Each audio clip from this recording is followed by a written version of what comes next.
Welcome to Crime, Time, Grime. Decertification Documents 5. Officer Justin Smith, the Tyre Nichols case. Copyright disclaimer. Under Section 107 of the Copyright Act 1976, allowance is made for fair use for the purposes such as criticism, comment, news reporting, teaching, scholarship, education and research. This video contains the creator's opinions, comments, and allegations for the purpose of education, comment, entertainment, and criticism. It is not to be misconstrued as facts. In January, documents were sent to the Tennessee Peace Officer Standards and Training Commission, as part of its process of decertifying the officers involved in the beating death of Tyre Nichols, so that the officers cannot work again in the state of Tennessee. On Tuesday, February 7, 2023, the decertification documents were released publicly. I've included all the decertification documents in this video and we will discuss them. There are 104 pages in total, in the following order. Desmond Mills Jr., pages 1 to 18. Emmitt Martin III, pages 19 to 40.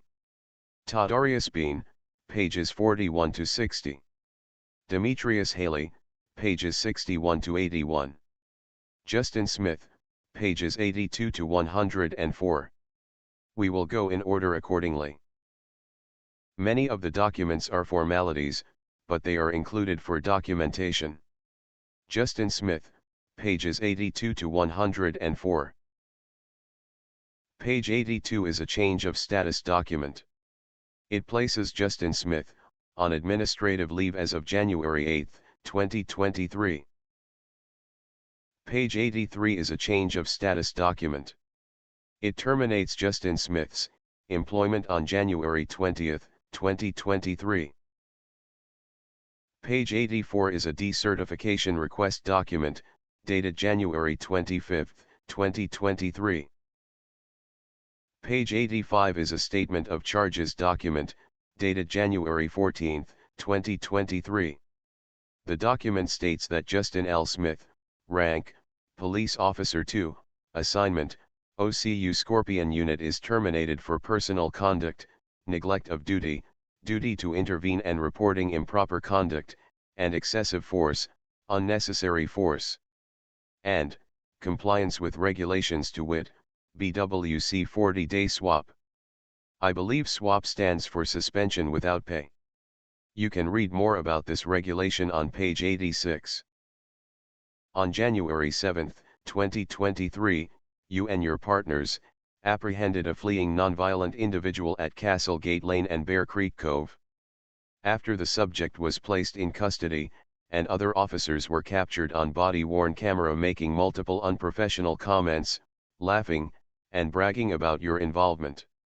Your conversation and lack of concern for the injured subject was witnessed by a civilian, who took photographs and cell phone video.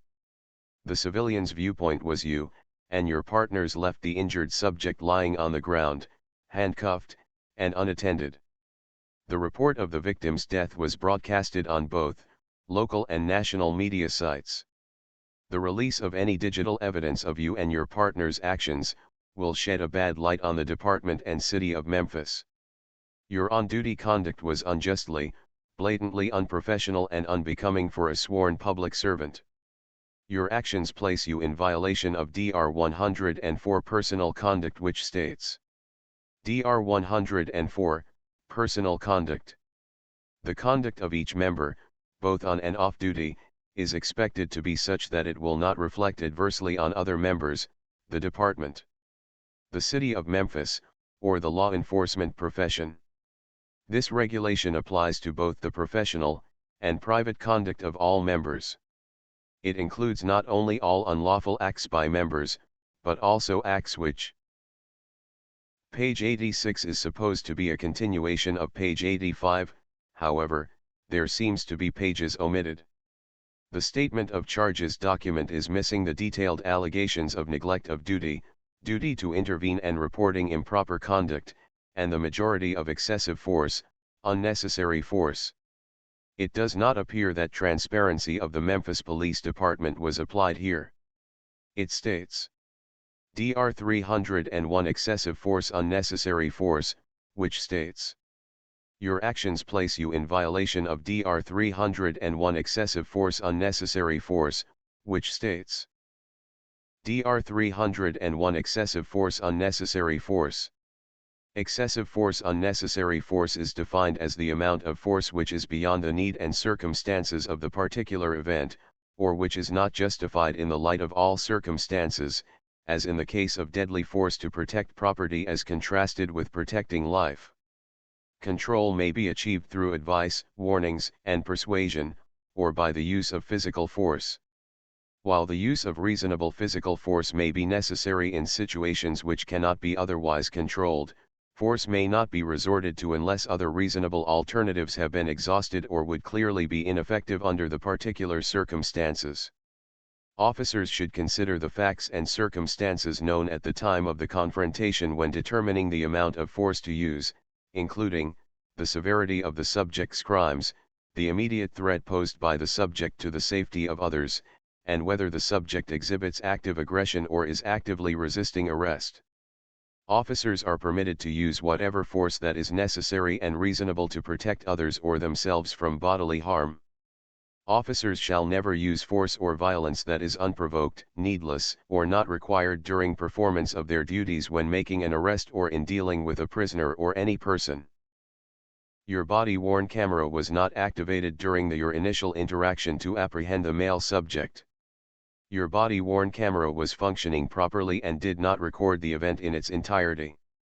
Your actions place you in violation of Dr. 101 compliance with regulations, to wit, BWC, which states, Dr. 101 compliance with regulations.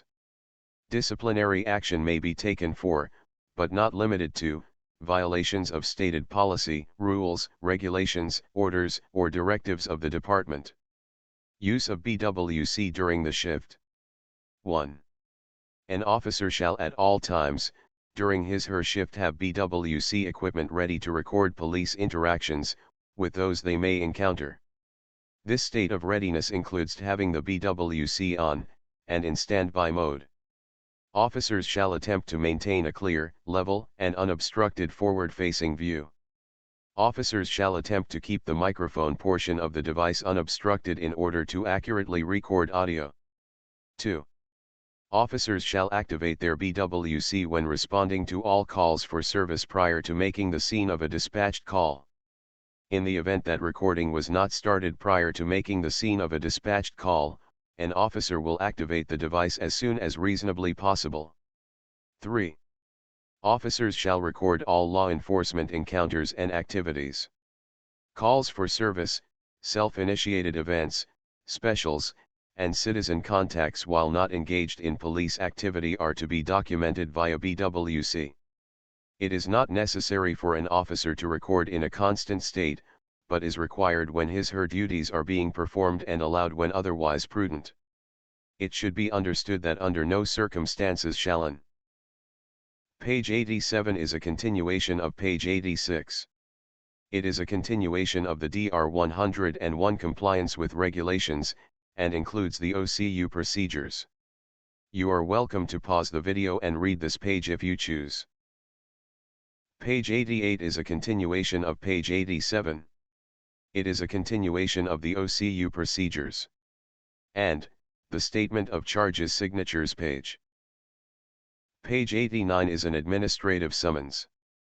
Dated January 14, 2023. It states: 1. Allegation. You used excessive force and restrained movement of a subject as your partners punched him multiple times and the person sustained critical injuries and later expired. Your on-duty conduct was unbecoming, and you neglected your duty to render aid, and provide viable details to the emergency medical personnel as a first responder and certified EMT. You also had a duty to intervene when you observed the unnecessary force conducted by a member of your team. You failed to record the event in its entirety on your body-worn camera. 2. Rules, regulations, or orders violated. Dr. 104 Personal conduct. Dr. 120 Neglect of duty. Dr. 127 Duty to intervene and reporting improper conduct. Dr. 301 Excessive force, unnecessary force.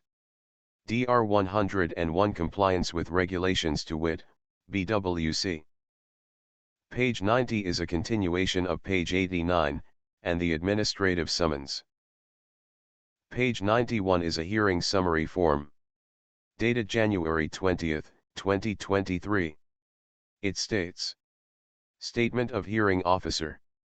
On Friday, January 20, 2023, at 1200 hours, an administrative hearing was conducted for Officer Justin Smith, number 13999, resulting from a statement of charges issued to Officer Smith by the ISB for violations of Dr. 104 Personal Conduct, Dr. 120 Neglect of Duty, Dr. 127 Duty to Intervene and Reporting Improper Conduct, Dr. 301 Excessive Force, Unnecessary Force, and Dr. 101 Compliance with Regulations to wit, BWC.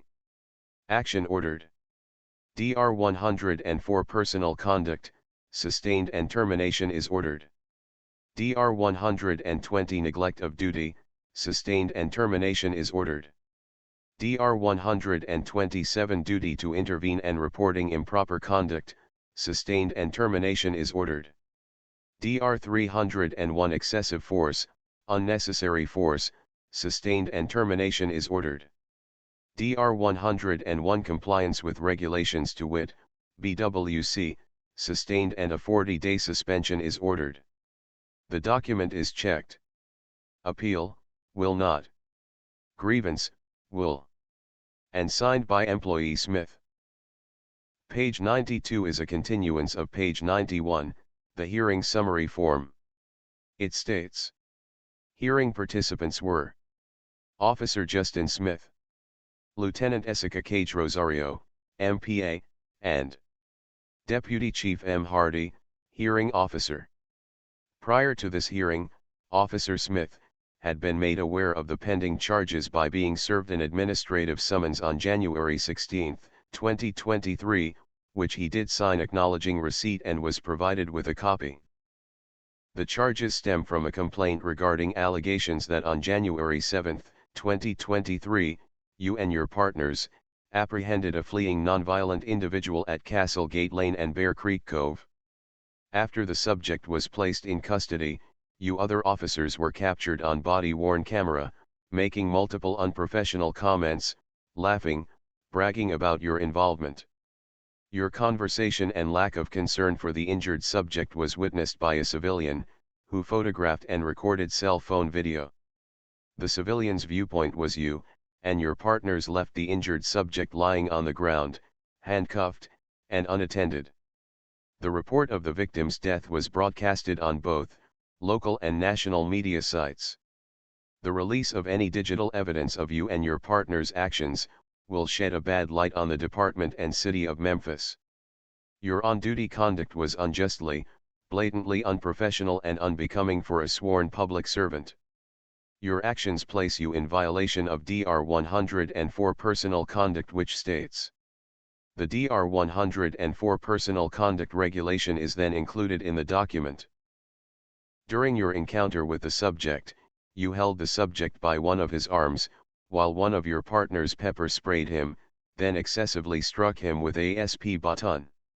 Your other partner punched and kicked the nonviolent subject. You failed to recognize the victim's signs of distress, and failed to disclose viable information to the responding emergency personnel, to render proper medical attention. You and your partners also failed to immediately assist the emergency medical personnel with the request to unhandcuff the subject, as his condition changed while left unattended on the ground. In your guarantee statement, you stated you have an EMT certifications.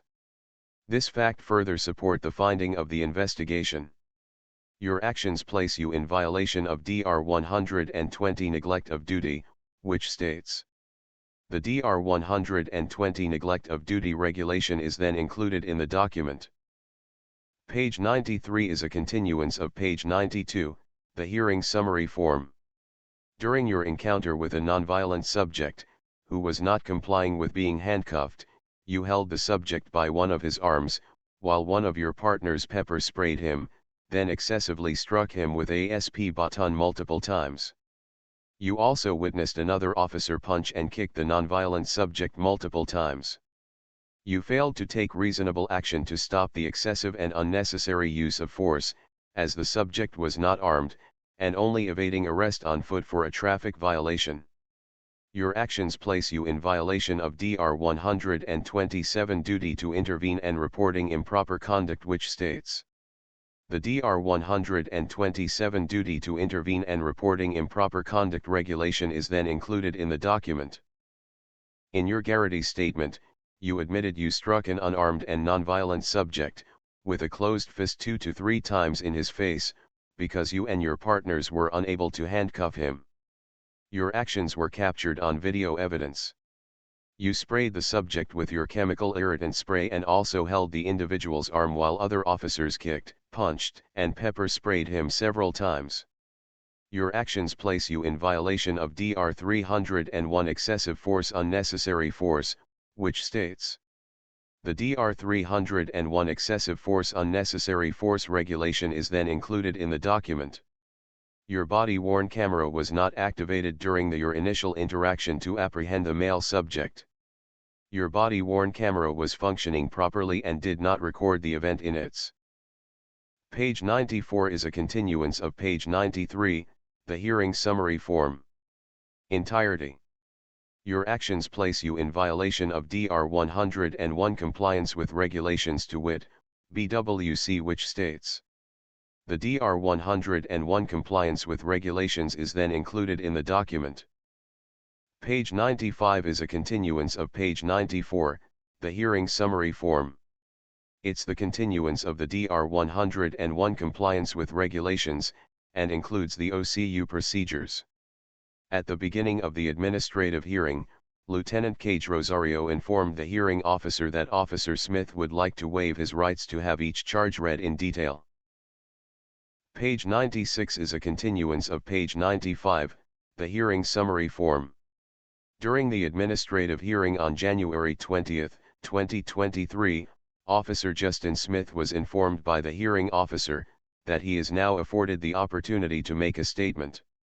Officer Smith responded, "Per my attorney's advice, I will not be making a statement today and will submit this copy of letter." Hearing officer was handed a notarized typewritten statement which will become a part of the administrative file and is attached. Hearing officer asked Officer Smith, "Did he give TBI a verbal statement?" Officer Smith responded, "No, sir." Hearing officer asked Officer Smith, "Did he give TBI a written statement?" Officer Smith responded, "No, sir." Hearing officer asked Officer Smith if he wished to make any further statement, and Officer Smith declined to make a statement. In conclusion, the hearing officer carefully reviewed all documents related to each alleged violations of the listed DRS by Officer Smith, including the Garrity statements of all charged officers, and the response to resistance forms. The Garrity statements made by you and other charged officers are not consistent with each other, and are not consistent with the publicly known injuries and death of Mr. Nichols. Hearing officer additionally considered the statement made by Lieutenant Cage Rosario. Lieutenant Cage Rosario, MPA representative, was asked if she would like to make a statement. Lieutenant Cage Rosario read a written statement which will be included in the administrative file. To whom it may concern, the Memphis Police Association, MPA, objects to the Memphis Police Department's decision to proceed with the administrative hearing for Officer Justin Smith, prior to the conclusion of the administrative investigation, and/or TBI's investigation. Per Article 14, MOU between the MPA and the COM. A reasonable amount of time to review the statement of charges, including all proof to be relied upon by the hearing officer, is to be given to the representative prior to the administrative hearing. Upon review, several pieces of proof were either omitted from the file, or incomplete at this time. Body-worn camera video which was referenced multiple times in the statement of charges, was not provided to the MPA representative, nor were statements from other principal and witness officers. These are only a few examples of the gross violations of this officer's right to due process. Not only is this a right under the MOU, but it is a right guaranteed by federal law. See Cleveland Board of Education v. Loudermill, 470 U.S. 532, 1985, where the court provided that a public employee with a property right to his or her employment must be provided notice of charges against them, and a hearing to provide them with an opportunity to defend themselves against the charges against them. Additionally, that hearing must be a meaningful one. See Wagner v. City of Memphis, 971 F. sub 308, W.D. Tennessee 1997. In Wagner, Mayor Harrington predetermined the outcome of the hearing, and the court said there was no due process. This will serve as the MPA's statement for this administrative hearing. The conclusion of the hearing officer is then repeated in the documents, again. Possibly a clerical error. Page 97 is a continuance of page 96, the hearing summary form. Upon review of the evidence, as it relates to DR 104 personal conduct, which states in part, the conduct of each member, both on and off duty, is expected to be such that it will not reflect adversely on other members, the department, the city of Memphis, or the law enforcement profession. This regulation applies to both the professional and private conduct of all members. It includes not only all unlawful acts by members, but also acts which, although not unlawful in themselves, would violate either the law enforcement or civilian code of ethics, and would degrade or bring disrespect upon the member or the department. The hearing officer finds that Officer Justin Smith did violate DR 104 personal conduct, therefore the charge is sustained and termination is ordered. Upon review of the evidence, as it relates to DR 120 neglect of duty, which states in part, each member, because of his or her rank and assignment, is required to perform certain duties and assume certain responsibilities. Failure to properly function in these areas constitutes neglect of duty. This regulation prohibits any omission or failure to act by any member of the department, whether on duty or off duty, when such action is required by the stated policy, goals, rules, regulations, orders, and directives of this department. It applies to any member who, through carelessness, inefficiency, or design, fails to implement the policy, goals, rules, regulations, orders, training, and directives of this department. The hearing officer finds that Officer Justin Smith did violate DR 120 neglect of duty, therefore the charge is sustained and termination is ordered. Upon review of the evidence, as it relates to DR 127 duty to intervene and reporting improper conduct, which states in part, any member who directly observes another member engaged in dangerous or criminal conduct or abuse of a subject shall take reasonable action to intervene. A member shall immediately report to the department any violation of policies and regulations or any other improper conduct which is contrary to the policy, order, or directives of the department. For sworn employees, this reporting requirement also applies to allegations of uses of force not yet reported.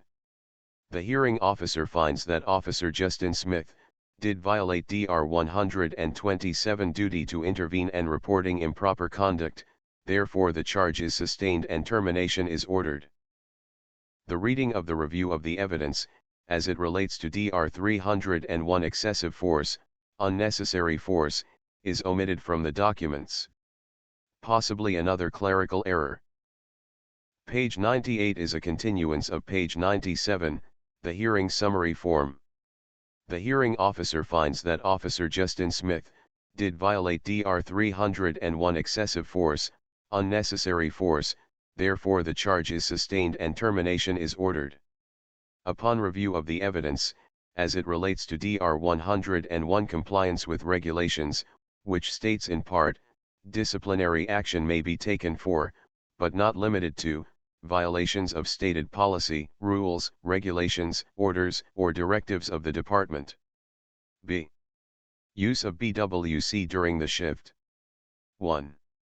An officer shall at all times, during his/her shift have BWC equipment ready to record police interactions, with those they may encounter.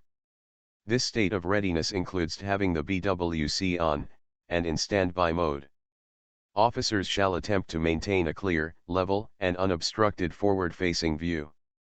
Officers shall attempt to keep the microphone portion of the device unobstructed in order to accurately record audio. The hearing officer finds that Officer Justin Smith did violate DR 101 compliance with regulations, to wit, BWC, therefore the charge is sustained and a 40-day suspension is ordered. DR 104 personal conduct, sustained and termination is ordered. DR 120 neglect of duty, sustained and termination is ordered. DR 127 duty to intervene and reporting improper conduct, sustained and termination is ordered. DR 301 excessive force, unnecessary force, sustained and termination is ordered. DR 101 compliance with regulations, to wit, BWC, sustained and a 40-day suspension is ordered. Page 99 is Lieutenant Jessica Cage Rosario's written statement, which is included in the administrative file. We included the statement earlier in this video. Page 100 is Justin L. Smith's statement, which is included in the administrative file. It states: Statement of Justin L. Smith. I am making this statement to the best of my recollection, and I reserve the right to amend it for purposes of clarification. Any inconsistencies between this statement and other officers' statements, witness statements, or what may have been captured partially or completely by audio or video recordings, should not be considered as being or attempting to be untruthful. It is a well-established fact that an officer's perceptions during critical incidents will differ from others and or what is captured on video or audio. For any and all other purposes, I hereby reserve my constitutional right to remain silent under the 5th and 14th Amendments to the United States Constitution and any other rights prescribed by law.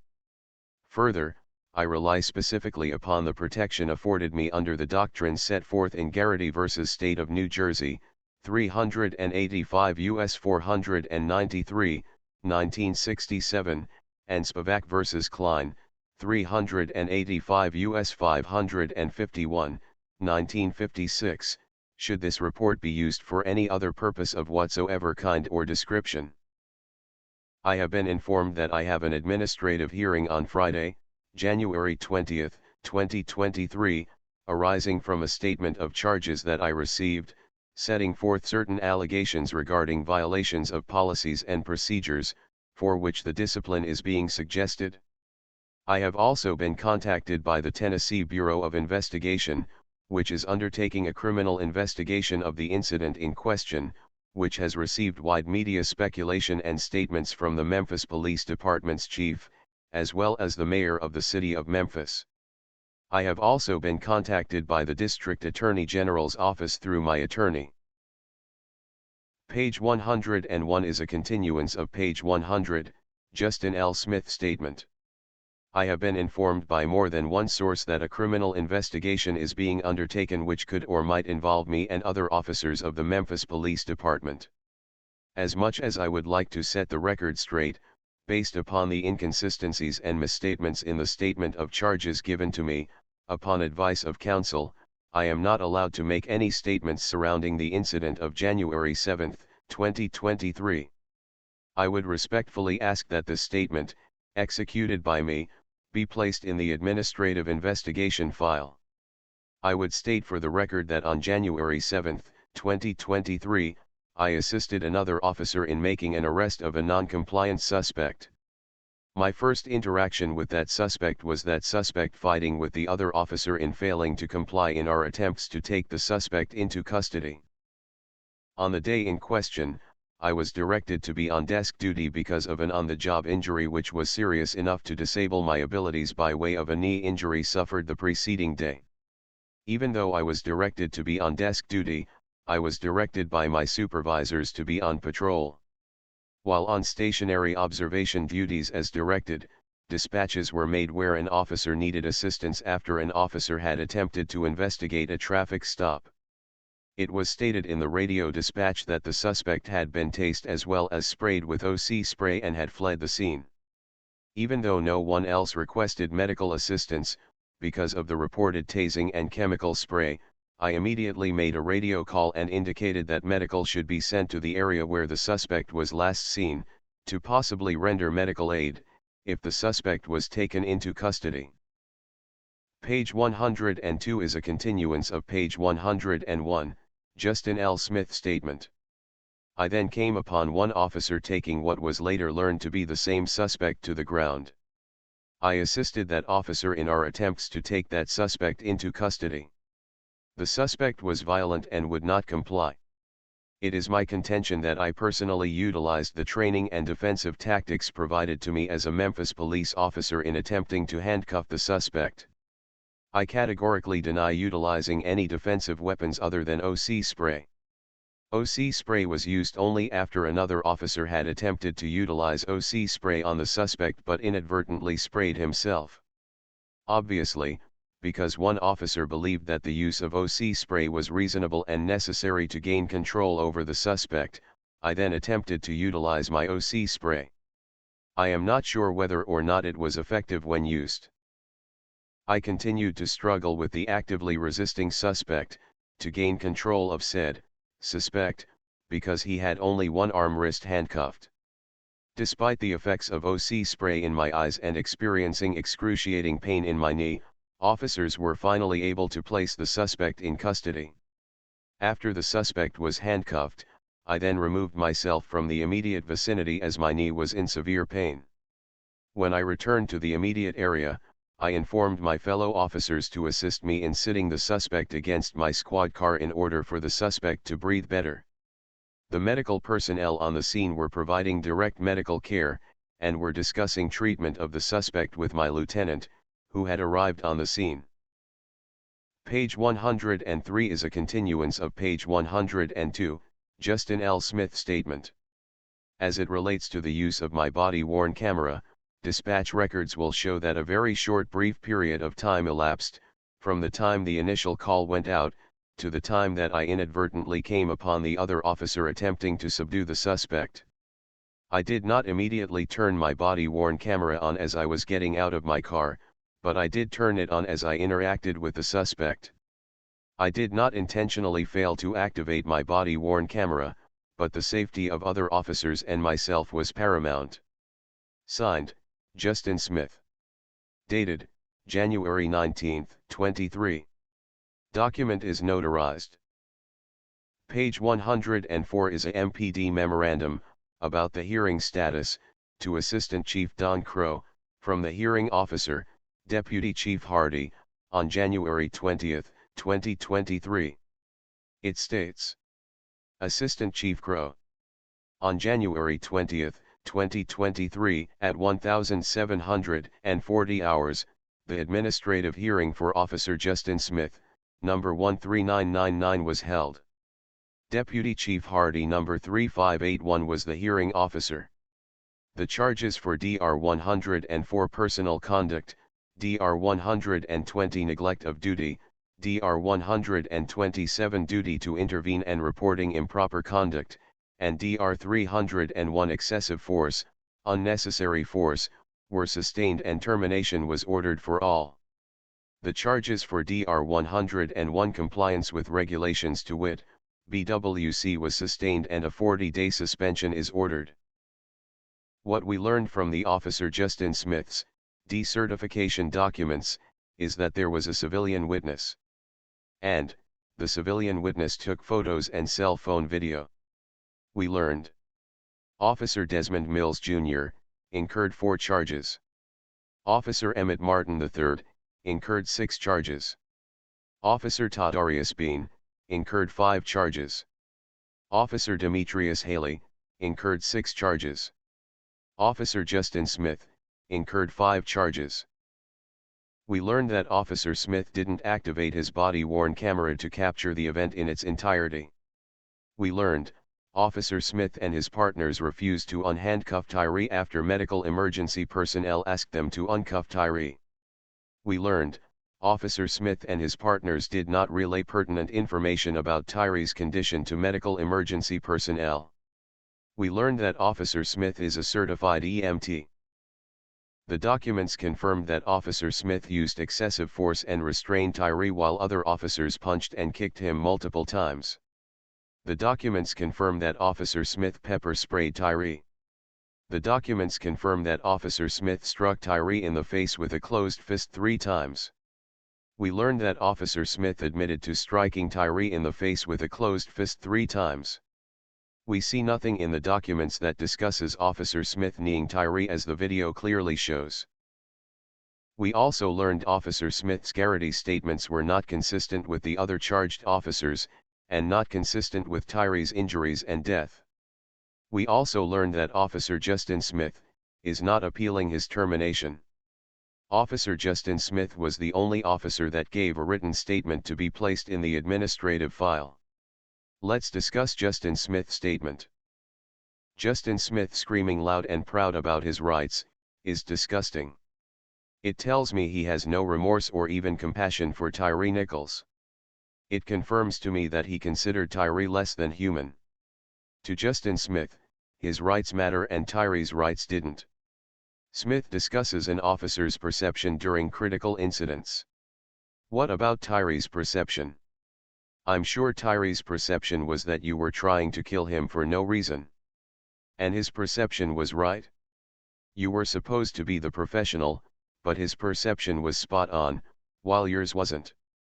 Because Smith is fed up in the head, it's okay with him that Tyre lost his life. Oh, hell no.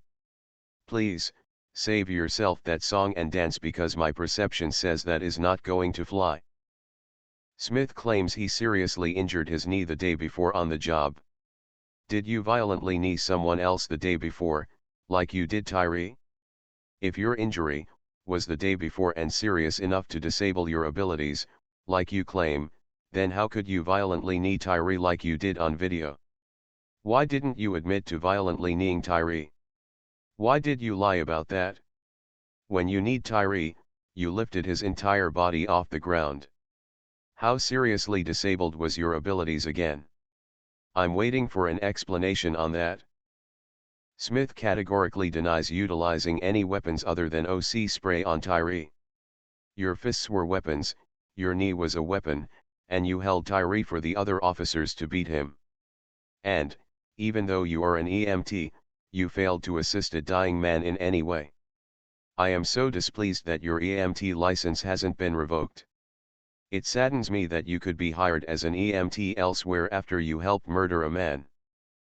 Further, I find it ironic that Lieutenant Jessica Cage Rosario, MPA's, statement claims Officer Justin Smith's rights are being violated, when Officer Justin Smith had no consideration for Tyre Nichols' rights, his civil rights, or even his right to life. If you find this video helpful, please like, share, and comment below the video. And, please subscribe so you don't miss the follow-up videos of the Tyre Nichols case. And, don't forget to check out the Tyre Nichols case playlist for additional videos on this case.